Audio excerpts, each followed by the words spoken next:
It's me Juana. അപ്പോൾ ദേ നമ്മുടെ ഒരു പന്നീർ ചാമ്പ ഉണ്ട് കേട്ടോ. അപ്പോൾ ഇവനിങ്ങനെ ഇവിടെ ചോല ഇങ്ങനെ നിൽക്കുന്ന കാരണം ഇവനിങ്ങനെ പതുക്കെ വളർന്നുകൊണ്ടിരുന്നത്. അപ്പോൾ ഞാൻ ഇതിൻ്റെ ചൂടൊക്കെ ഒന്ന് നന്നാക്കി കൊടുക്കാമെന്ന് വിചാരിച്ചേ.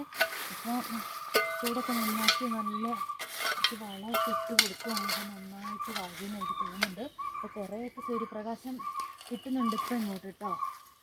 ഇതിൻ്റെ ചൂടൊക്കെ ഒന്ന് നന്നാക്കി ഇടാൻ കൊടുക്കുന്നുണ്ട് വന്നതായിരുന്നു. അപ്പോൾ പനീർ ചാമ്പയൊക്കെ എല്ലാവരുടെയും വീട്ടിലുണ്ടാവുമല്ലോ അല്ലേ. ഇവിടെ ഇതുവരെ ഉണ്ടായിട്ടില്ല. ഇപ്പോൾ ഇവിടെ തൈ മേടിച്ച് ഇങ്ങനെ വെച്ചതായിരുന്നു. ഇനി ചൂടൊക്കെ നന്നാക്കി നമുക്ക് വളമൊക്കെ ഇട്ട് കൊടുക്കണം.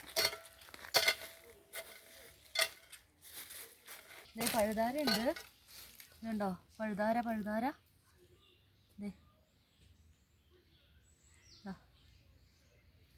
പൊക്കോട്ടെ അല്ലേ, പൊക്കോട്ടെ പൊക്കോടാ.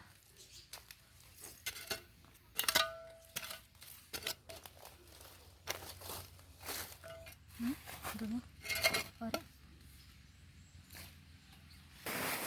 അപ്പോൾ ചകിരി ഉണ്ട് കേട്ടോ. അപ്പോൾ ചകിരി ഇങ്ങനെ എടുത്തിട്ട് നമ്മളിങ്ങനെ കൊണ്ടിങ്ങോട്ട് ഇത് ചുവട്ടിലിങ്ങനെ വെക്കണം, ഇങ്ങനെ വെച്ച് കൊടുക്കണം. അപ്പോൾ ദേ ഞാൻ ചകിരിയൊക്കെ കൊണ്ടുവച്ച് നമ്മുടെ പനീർ ചാമ്പ നല്ല രസത്തിൽ